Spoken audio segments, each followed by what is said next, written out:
Olivia Wilde's The Invite was released on streaming over this past weekend, and I was finally able to see it. After missing both of my attempts to see it in the theater, I thought it would be best to just wait for it to come out on streaming, rent it, and watch it in the comfort of my own home. Now, I will say I had very, very high hopes for this film, and I did think that it executed so many things in a way that me as a movie nerd, it made me very happy. Obviously, I have some things that I personally would have done different, but what do I know? I'm not an incredible director. If you like movies and shows like me, stay to the end for the ranking of The Invite and subscribe to the channel. It helps me out a ton. Now, my standout overall in this film, of course, is Olivia Wilde. Not only did she direct it in a phenomenal way, she also was acting her ass off the entire time and leaving me with a performance that I really enjoyed. Olivia Wilde plays one of our two main characters, Angela, who is in a failing marriage with Seth Rogen's character, Joe. They have a child together that's basically keeping them in the marriage, and you can tell that Joe is a miserable person, and Angela is very, very anxious about anything and everything. Now, because they don't have friends, Angela decided that it was a good idea to invite their upstairs neighbors to come over for dinner. Joe has already forgotten about this because they've been apparently talking about it for weeks, even though when the neighbors show up, they say that she just talked to them about it this morning. And it sort of shows the dichotomy between the two relationships between Olivia Wilde and Seth Rogen and Ed Norton and Penelope Cruz, who are the neighbors. They're just kind of willing to chill and do whatever. And this is a whole thing that Olivia Wilde has been planning for almost 2 months and trying to get perfect. Joe decides that when they show up, he's going to confront them for all of the noise that they've been making through their sexual escapades that they've been doing upstairs. This is very disturbing to Angela. She is not happy with this and does not want him to bring up anything. She just wants them to have a normal dinner party with a couple of their neighbors. And because of this setting and the amount of big actors that are basically involved in a movie with a very small budget, sources say that this was made from anywhere between $6 million to $12 million and made anywhere from $45 million to $60 million. Most of that budget likely went into the actors' salaries, even though those are not public yet. And you can feel that because it does feel very much like an indie film. There is really only one main location, which is the apartment that Olivia Wilde and Seth Rogen live in. And throughout the entire time, they make such amazing use of this space, and it really makes it feel as old-timey as a new film can be in the best way. It kind of felt like 12 Angry Men, even though it only had a third of the cast. There is multiple times where just being in the room and having intense conversations is enough to carry this movie forward, and you really do not ever think to yourself that they needed more locations or that it's boring because they aren't moving around too much. It really makes this movie feel so cozy and so authentic. And just like in 12 Angry Men, if you've ever seen that movie, there is a knife drop moment where one of the jurors takes out a knife and drops it on the table, showing that indeed the knife that was used in the crime was not unique and that you can buy one just by walking down to the corner shop. That is sort of the turning point in the movie. This one comes a lot later for me, and this of course is going to be a spoiler. Angela and Joe are having an argument back and forth after a failed attempt of swinging. Penelope Cruz's character, Pina, asks them how they can have sex if they're always so mean to each other and fighting all the time, and they reveal that they haven't had sex in a year. And it sort of is that moment in the movie where you realize, okay, yeah, this is a dead marriage. It's over. These people have grown apart. They need to go their separate ways. And it's just an uncomfortable truth that they both have to get to and realize. And we have this whole breakdown at the end where Angela is talking to Joe and telling him that, you know, he is miserable and he's only miserable because he wants to be miserable. Now, at this point, I kind of thought I was on nobody's side. I thought that both of them were kind of just not good for each other. Olivia Wilde is so anxious the entire time. I don't know if I was thinking, oh, what's the reason for that? Maybe he is a little bit to blame for that. I was just thinking, man, these guys are both insufferable and seem like the worst partners ever for each other. But then at the end, she sort of breaks it down and says, you have everything that you've ever wanted. We live in this beautiful place.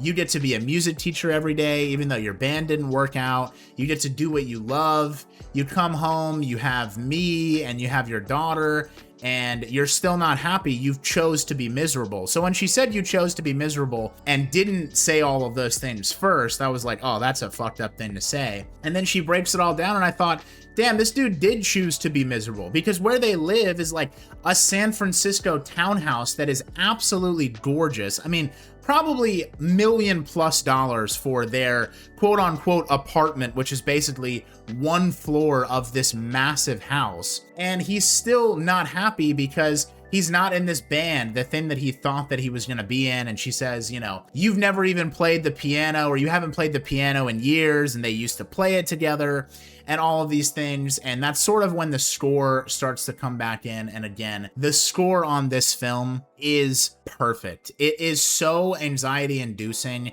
and it does make you feel like very hollow at times. But I thought that was a great directive choice by Olivia Wilde to have it be like that.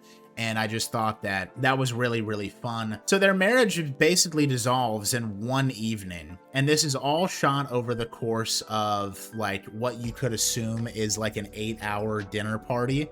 And so as it progresses on, you start to learn more and more and more about each one of the characters. And like I said before, I love how different the two couples are, because Hawk and Pina, the upstairs neighbors, are these like complete, you know, swingers that always talk about how they're basically free to explore all these things sexually. They seem very easygoing, very chill.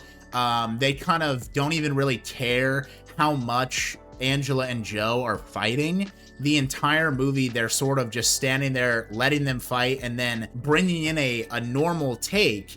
And it's so funny because they're supposed to be the normal ones in this scenario, but by any normal person's point of view, being a swinger and letting your partner bang other people, even if you're in the same room, would be the end of a relationship. So it's sort of like, yes, they are giving them good advice and they are talking to them in this great and calm way. Again, Ed Norton's performance being so cool and collected. I loved him in it. But it's just funny that they're the ones that are trying to talk all of the common sense into them about this marriage, while also trying to get them to swing with them, which is another turning point of the film, saying that they wanted to have group sex with them, which would undoubtedly ruin their entire marriage. I mean, it would definitely be the straw that broke the camel's back, which is really what they need. They need to not be together. So if it happens this way, then bada bing, bada boom, it all works out for everybody in the way that it should have. And that's where I had a bit of a problem with this. I thought, you know, are you gonna fuck or are you not gonna fuck? There was all this tension of them going like they were going to fuck each other, and then it's so awkward, they can't do it right. Seth Rogen falls and hurts his back. Instead of being like, you know, what am I doing? This is crazy. I'm not gonna fuck you guys, and just going back to Olivia Wilde, and like maybe she's already fucking the other dude, and it like leads to this whole blow up or something like that. None of that happened. Seth Rogen just hurts his back, and then it ruins the whole experience. And then they have this entire heart-to-heart that comes in at the end, where they kind of realize that they loved each other before, and now they don't love each other anymore. And Seth Rogen just wants to be a miserable prick the entire time. I thought there was no need for that, because one of my favorite parts in this film was when they found out they were swingers, found out that there was a bunch of people upstairs in their apartment that were all banging each other. That's when they sneak off and go into the back room, smoke a joint together, and they have a moment where they're like, oh my God. He's like, I told you they're swingers. And she's like, oh my God, you knew they were swingers. That's so crazy. You called that. And they're like on the same team, and they come back out and they're like, okay, so tell us more. And they're like super inquisitive and they want to know all this stuff. I was like, oh, hell yeah. They seem like they're friends right now. And then they get proposed to swing with them. And I thought that it would have been really cool if they were like, Jesus Christ, no, that's insane. and then maybe one of them entertained it a little bit, and then they got into a big argument that led into something crazy. Or if they want to go the other way and just be sexual, just have them fuck. Just have them fuck and have them realize either that the relationship is over or that one person has their foot out the door, likely being Joe, aka Seth Rogen. I know I keep saying both his character name and his name. It's surprisingly hard to remember the character names, even in a movie where there's only 4 characters for me. I guess my memory is that fucked up. Yeah, and I think at the end, as they're playing the piano, it's sort of signifying that yes, their relationship is over, but they also did love each other and have good times together, and that they need to just come to terms with the fact that this is the end. Now, I think that's left up to interpretation, and I don't really enjoy that. I kind of like when the director just says, hey, this is my vision, make it, don't make it your own. This is what I wanted it to be. Instead of having people speculate and think, oh yeah, they just had that crazy night where they almost cheated on each other, and then they got back together and started acting great, and Seth Rogen changed his whole life. I don't think that that is realistic, but some people will take that from this film, and I don't think that's fair. I think that you should not trust the audience as much in situations like this. Obviously, I know that's not a great take from most things, but I think in situations like these, letting the audience know exactly what happened is a good way to indicate that being in a relationship like this is not a good thing. I saw multiple people on Twitter being like, I watched The Invite last night with my should've divorced already parents, and it was incredibly awkward. The tension was crazy. It's like, yeah, I mean, that's what this film is about. It should make people in those scenarios either realize or at the very least feel uncomfortable with the situation that they're in. And I thought that that was a really intelligent way to shoot a movie. So hats off to Olivia Wilde for that. I really did enjoy this film, even though it's not one that I think that I would watch over and over again, because it really is just, it's not a comedy. This is a drama. I don't know why they say it's a comedy. This is a dramatic movie that leaves you feeling sort of empty in a way. And for that, I'm going to rank it a 3.5 out of 5 stars. Yes, I did enjoy it, but the replay value for me is sort of just not great considering how heavy it is. That being said, I would love to see Olivia Wilde direct more. I think that she did a phenomenal job, and I think that all of the actors involved were playing at the top of their game, even if they might have taken a pretty big pay cut for this film. If you enjoyed this video, please consider watching some of my other ones and consider subscribing as well. Thank you for watching. That's it. Bye-bye.